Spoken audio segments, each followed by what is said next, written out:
امت کے اعمال نبی صلی اللہ علیہ وسلم پر نہیں پیش ہوتے۔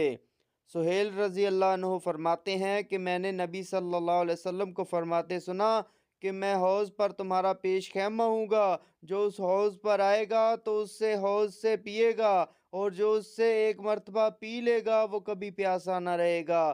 میرے پاس کچھ لوگ آئیں گے جنہیں میں پہچانتا ہوں گا اور وہ مجھے، پھر میرے اور ان کے درمیان پردہ حائل کر دیا جائے گا۔ ابو سعید خدری رضی اللہ عنہ کی روایت میں ہے کہ میں کہوں گا کہ یہ لوگ تو میرے ہیں، تو جواب دیا جائے گا آپ کو نہیں معلوم کہ آپ کے بعد انہوں نے کیا کیا کام کیے ہیں؟ میں کہوں گا سحقن سحقن لمن بدل بعدی، دور ہو جاؤ، دور ہو جاؤ اس وجہ سے جو تم نے میرے بعد بدل دیا۔